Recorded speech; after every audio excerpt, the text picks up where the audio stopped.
प्रदेश के जनपद मुजफ्फरनगर के बुढ़ाना क्षेत्र में जयंत चौधरी के आशीर्वाद पथ यात्रा रैली का आयोजन किया गया। मुजफ्फरनगर के बुढ़ाना विधानसभा में आज राष्ट्रीय लोकदल पार्टी द्वारा 2022 के चुनाव को लेकर एक राष्ट्रीय लोकदल आशीर्वाद पथ यात्रा रैली का आयोजन किया गया, जिसमें राष्ट्रीय लोकदल के प्रमुख जयंत चौधरी अपने समर्थकों को संबोधित करने पहुंचे थे। जयंत चौधरी दोपहर 2 बजे प्राइवेट हेलीकॉप्टर से बुढ़ाना के डीएवी इंटर कॉलेज मैदान में पहुंचे, जहां उनका गर्मजोशी के साथ में स्वागत किया गया। राष्ट्रीय लोकदल के कार्यक्रम में पूर्व मंत्री योगराज सिंह, बसपा के पूर्व विधायक नूर सलीम राणा, पूर्व केंद्रीय मंत्री सोमपाल शास्त्री और किसान मजदूर यूनियन के राष्ट्रीय अध्यक्ष गुलाम मोहम्मद जोला भी मंच पर मौजूद रहे। मंच से जहां राष्ट्रीय लोकदल के प्रमुख जयंत चौधरी ने 2022 के चुनाव से पहले अपना मैनिफेस्टो जारी करते हुए पश्चिम उत्तर प्रदेश में हाईकोर्ट बेंच की स्थापना करने की बात कही। 2022 के चुनाव को लेकर जहां सभी राजनीतिक दलों ने अपनी अपनी जमीन तलाशनी शुरू कर दी है, वहीं इसी क्रम में राष्ट्रीय लोकदल पार्टी ने भी पश्चिम उत्तर प्रदेश के मुजफ्फरनगर में आज चुनावी बुगुल फूंकते हुए मुजफ्फरनगर के बुढ़ाना में महारैली का आयोजन किया।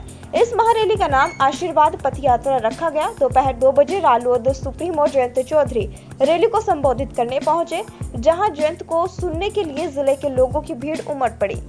जयंत चौधरी ने मंच से बोलते हुए कहा कि हमें लखीमपुर की घटना का बदला लेना है। बुढ़ाना में रालोद के राष्ट्रीय अध्यक्ष जयंत चौधरी ने कहा कि लखीमपुर खीरी की घटना को हमें भूलना नहीं चाहिए। जिन किसानों ने हमारे लिए शहादत दी है, उनके नाम याद रखे जाएंगे। चुनाव में जब छिपे चेहरे वोट मांगने आए, तब इन शहीदों के नाम उन्हें बताकर लखीमपुर की घटना को याद दिलाना। जयंत चौधरी ने कहा कि हमें लखीमपुर की घटना का बदला लेना है। यह बदला प्रदेश में सत्ता परिवर्तन कर रालोद की सरकार बनाकर लिया जाएगा। उन्होंने कहा कि किसानों को कुचलने वाले आतंकवादी हैं। डीएवी इंटर कॉलेज के मैदान में आयोजित आशीर्वाद पथ यात्रा के अंतर्गत कुछ जनसभा में रालोद अध्यक्ष जयंत चौधरी ने रालोद का चुनावी बिगुल फूंका। उन्होंने कहा कि मौजूदा सरकार किसानों को 6,000 रुपये दे रही है। प्रदेश में रालोद की सरकार आने पर 12,000 और सीमांत किसानों को 15,000 रुपये सालाना दिए जाएंगे। राष्ट्रीय लोकदल के सुप्रीमो रहे चौधरी अजीत सिंह के बाद जयंत चौधरी के 2022 में चुनाव से पहले मुजफ्फरनगर के बुढ़ाना में हो रही जनसभा पहली चुनाव जनसभा के रूप में है, जिसमें जाट समाज और मुस्लिम समाज की बड़ी भागीदारी 2022 के चुनाव में देखने को मिल रही है। चौधरी जयंत सिंह ने मंच से अपना 2022 चुनाव का मैनिफेस्टो जारी करते हुए कहा कि डिफाल्टर चीनी मिलों के खिलाफ सख्त कार्रवाई की जाएगी। सर्वोदय योजना में सबका विकास किया जाएगा। सुरक्षा की गारंटी दी जाएगी। पंचायत राज के तहत सभी अधिकार दिए जाएंगे। पश्चिमी यूपी के अलावा बुंदेलखंड में भी हाईकोर्ट बेंच की स्थापना कराई जाएगी। 31 अक्टूबर को रालोद का चुनावी घोषणा पत्र जारी किया जाएगा। उन्होंने कार्यकर्ताओं से गांव-गांव जाकर मौजूदा सरकार की किसान और जन विरोधी नीतियों को लोगों से बताने का आह्वान किया। जयंत चौधरी ने मोदी सरकार को पूंजीपतियों के रिमोट कंट्रोल की सरकार और यूपी की योगी सरकार को बिना कंट्रोल की सरकार बताया। उन्होंने कहा कि मोदी और योगी जो वादे किए थे वह सब झूठे निकले हैं। महंगाई पर रोक नहीं लगी, किसानों की आय दोगुनी नहीं हुई है। उन्होंने लोगों से चौधरी चरण सिंह और अजीत सिंह की नीतियों पर चलकर सत्ता परिवर्तन करने का आह्वान किया। इस दौरान कई समाज के लोगों ने पगड़ी पहनाकर उनका अभिनंदन किया। जयंत चौधरी ने पश्चिमी उत्तर प्रदेश में हाई कोर्ट बेंच को लेकर कहा कि अगर राष्ट्रीय लोकदल की सरकार आई तो 2022 में तो उत्तर प्रदेश में हाई कोर्ट बेंच की स्थापना करेगी। मुजफ्फरनगर के बुढ़ाना से इंडिया प्लस न्यूज के लिए कुलदीप वर्मा की रिपोर्ट। उन्हें पूरा करने के हमें आपको एक राह पे चलना है। छपरौली में हमने एक आयोजन हुआ, समाज के लोगों ने किया। बहुत लोग वहां उनसे मिल पाए, बहुत लोग नहीं मिल पाए। दूर से दूसरे राज्यों से वहां लोग आए, पगड़ी भी भेंट करना चाहते थे, लेकिन वहां कुछ ऐसी व्यवस्था नहीं। इसलिए मैंने सोचा कि ये चौधरी अजीत सिंह जी की भी कंसली रही है। मैं जानता हूं कि आपके मन में, हृदय में जो भाव है उनके लिए, उनके अंतिम दर्शन भी आप नहीं कर पाए। और हाथ जोड़ के नतमस्तक होके आपकी शरण में आया हूं।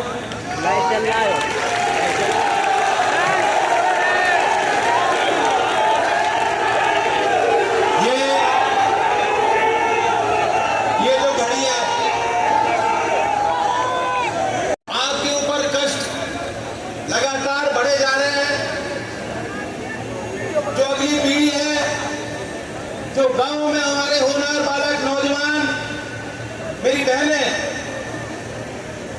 जो कुछ भी उन्होंने सपने देखे अपने जीवन के लिए उन्हें हासिल करना भी उनके लिए दुर्लभ होता जा रहा है, अंधकार है। ऐसी कल्पना नहीं की होगी कि हमारे और आपके मत से जो सरकारें बनेंगी वो इस कदर आपके प्रति अनदेखी करेंगी और अनदेखी ही नहीं आप पे वार करेंगे। लखीमपुर के उस घटना का प्रभाव पूरे देश में है। जो किसान वहां उन परिवारों के बीच नहीं पहुंच सकते, वह भी अपने घर में बैठे बैठे वह जो आंसू रो रहे हैं वह उस परिवार के दर्द है। ये नाम आपको याद रखने हैं। ये सरकार चाहेगी, पूरी कोशिश करेगी कि लोग भूल जाए बातों को, लेकिन हमें वे नाम याद रखने हैं लखीमपुर के उन किसानों के। मैं लवप्रीत के घर पे उनके घर वालों का दर्शन मैं कर पाया। 18 साल का नौजवान था, कोई दोस्त नहीं इसमें। आपके लिए कुर्बानी दी लवप्रीत ने। दिलजीत नक्षत्र सिंह जिनके बेटे आर्मी में हैं, उनकी एक बात मैंने अखबार में पढ़ी, घर वाले बता रहे थे अपने बेटे को कहा करते थे, बेटा तू देश की लड़ाई वहां लड़ रहा है और मैं किसानी करके देश की लड़ाई यहां लड़ रहा हूं। ऐसे थे नक्षत्र सिंह। मुद्दे बदल जाते हैं, कुछ मुद्दे वही रहते हैं। इस चुनावी समर में जब लोग आपके पास आएंगे, जो लोग आज मुंह में ताला लगाए बैठे हैं, दुबक्के छुप रहे हैं, वो सोच रहे हैं ये माहौल बदल जाएगा, लोग भूल जाएंगे। ये जो नाम मैंने आपको बताए, नाम उनके आगे आपको लेने पड़ेंगे हर गांव में, और उनको पूछना होगा तुम कहां थे।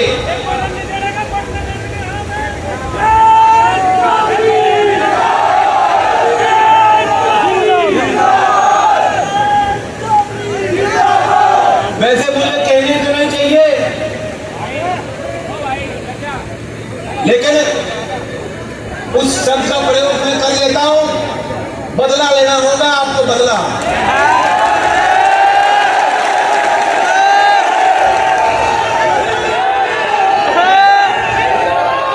मुझसे पहले सोमपाल जी ने चौधरी साहब की आपको यादें दिलाई। वे बात हमें याद रखनी चाहिए।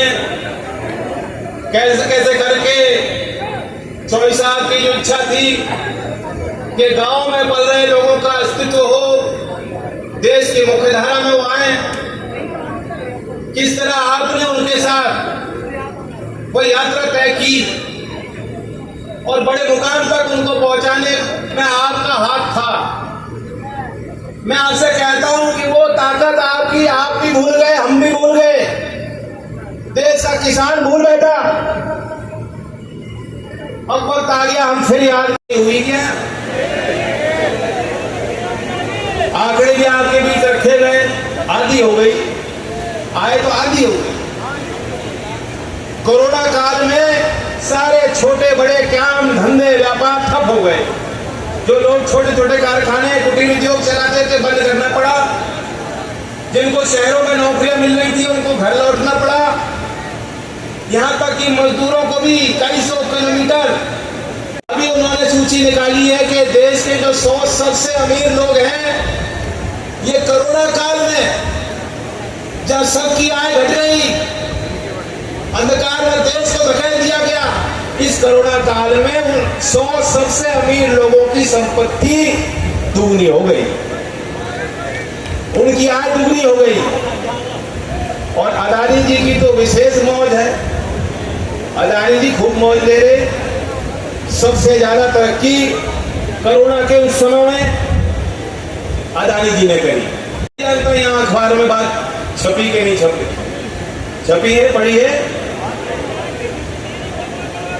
कुछ तो सोचो क्या हो रहा है। ये लूट है, खुली लूट। इनका रिमोट कंट्रोल है, मोदी जी की सरकार का रिमोट कंट्रोल चंद पूंजीपतियों के हाथ में है। और पूंजीपति कहें नाच तो पूरी सरकार नाचने को तैयार। एक तो रिमोट कंट्रोल वाली सरकार है और यूपी में नो कंट्रोल वाली सरकार है। कोई कंट्रोल ही नहीं, बेकाबू। बाबा कब क्या कह दे तो कुछ नहीं पता किसी को। उनका बयान मैंने पढ़ा, असंसदीय भाषा, सारी मर्यादा को तोड़ते हुए उन्होंने कहा कि जो नौकरी की दलाली कर रहे हैं उनके छाती में बुलडोजर चढ़ा दो।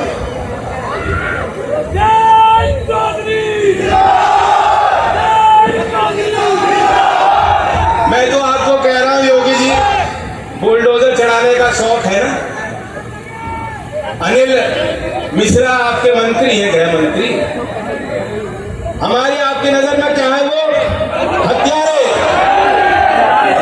जोर से बोलो क्या है? मैं तो एक और बात बोल रहा हूं, इन्होंने 302 धारा लगाई, 120B की धारा लगाई कि षड्यंत्र में शामिल थे मंत्री पे, वो लगाई 120B। और एक और धारा है, कानून है UAPA।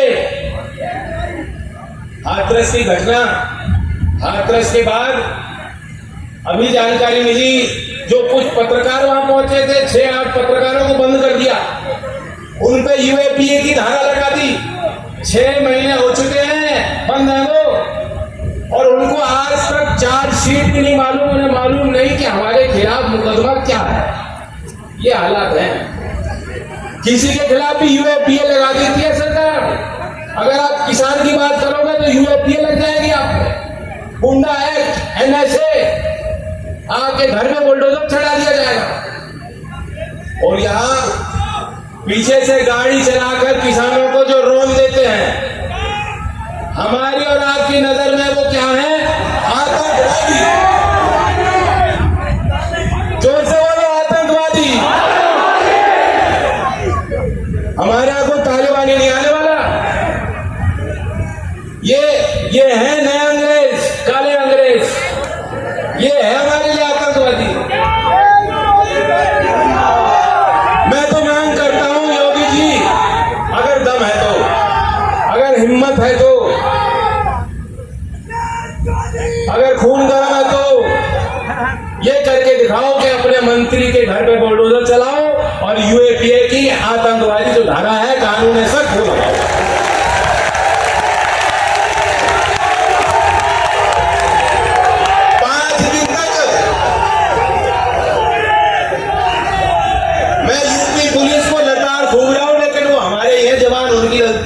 वो तो ऊपर से उनके हाथ बांधे गए। 5 दिन तक गिरफ्तारी नहीं हुई बच्चे की। इसकी मंत्री का लड़का घर में बैठा था, तो बक्के मंत्री खुद कह रहे हैं कि तो घर में बैठा था, और बाहर जाके नोटिस चिपका रहे हैं कि पूछताछ के लिए आ जाओ भैया। कभी आपने ऐसा होता देखा है? किसान की तो हालत ये, अपने खेत से मिट्टी लेकर जाएगा तो आपके पीछे पुलिस लग जाती है, जैसे बहुत बड़ी चोरी कर दी हुआ। और इनके यहाँ घर पे नोटिस लगा जा रहा है, फिर 5 दिन में भी गिरफ्तार नहीं हो पाया। सर्वोच्च न्यायालय ने फटकार लगाई, उसके बाद जो है उसको बुलाया गया, तब भी उठा के पुलिस नहीं ले गई। वो खुद पहुंचे हैं वहां से, और गर्म चाय पिलाई जा रही है उनको, मिठाई खिलाई जा रही है इस बात की।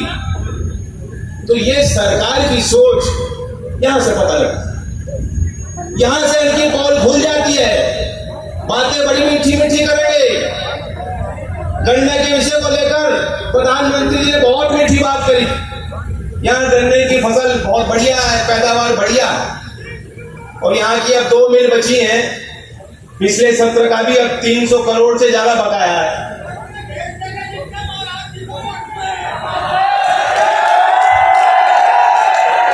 लेकिन जब भी बाबा का बयान सुनो, कहोगे हमने गन्ने में तो किसानों के लिए सारे रिकॉर्ड तोड़ दिए। क्या रिकॉर्ड तोड़ दिया?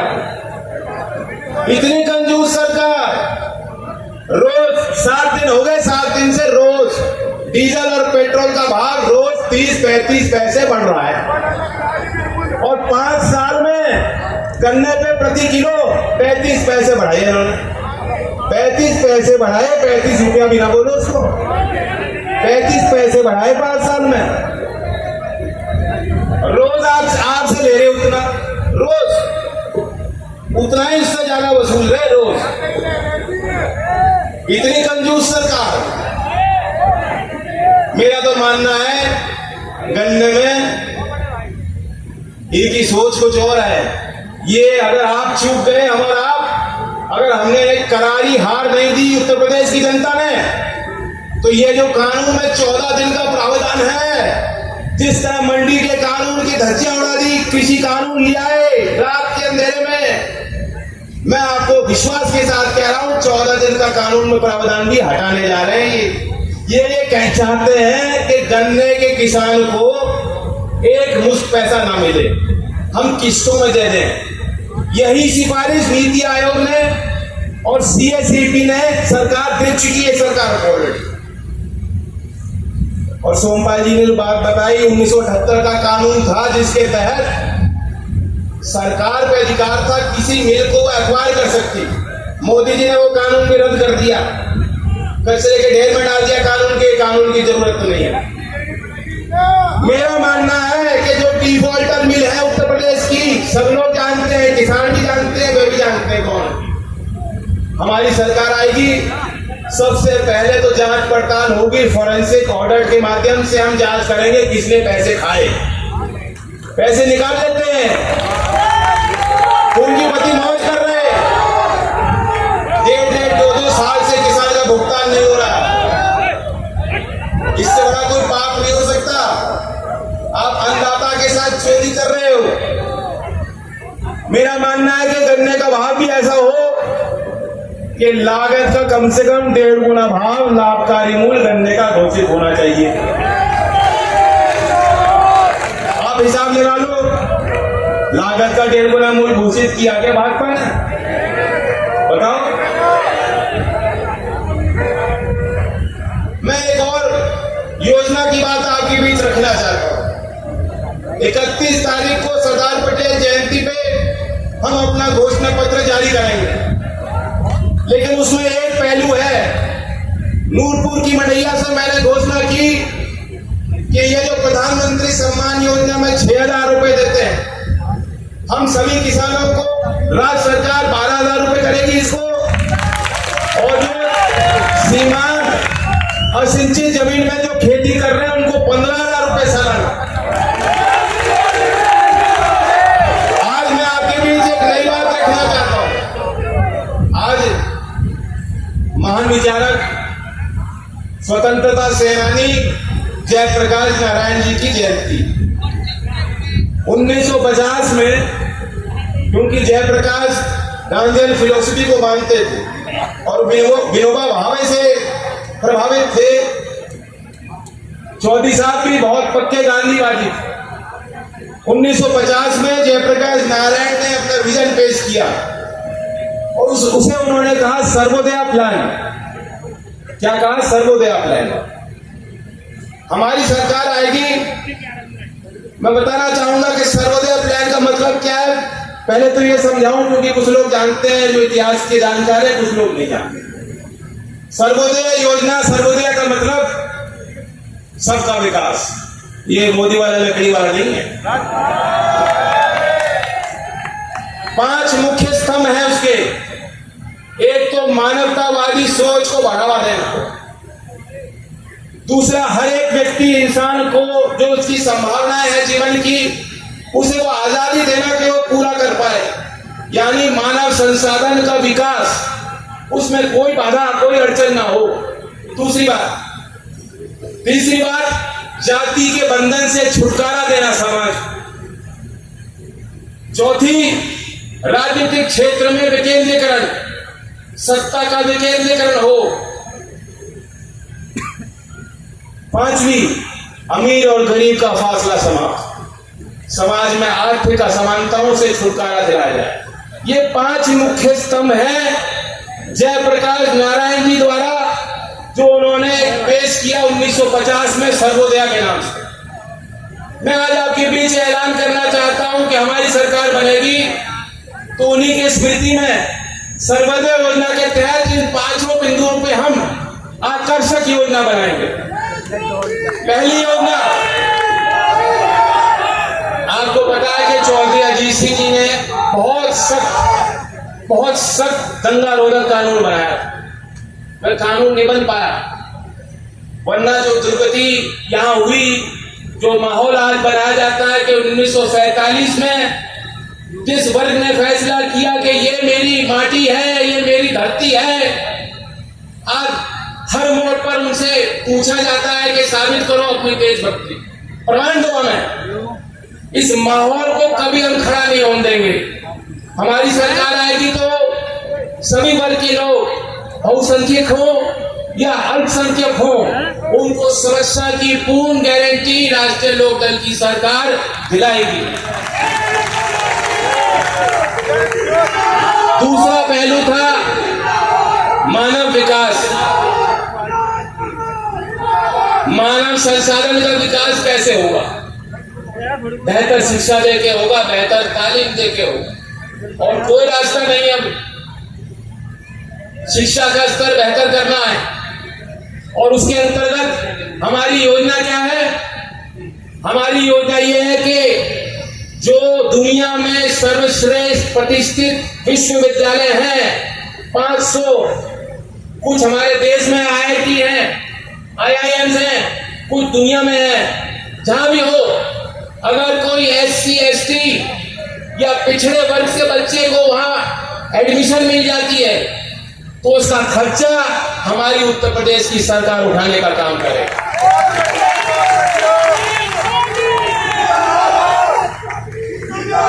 तीसरा पहलू, राजनीतिक क्षेत्र में विकेंद्रीकरण कैसे होगा? भारत के संविधान में 73वां संशोधन, जिसके अंतर्गत पंचायती राज संस्थानों को कुछ ताकत दिए गई। आजाद भारत में अभी भी वो चीज लागू नहीं है। मैंने हमारे इस प्रदेश के 59,000 और कानूनी जो एक दुर्लभ हो गया न्याय हासिल करना, यहाँ का आदमी जाएगा इलाहाबाद हाई कोर्ट।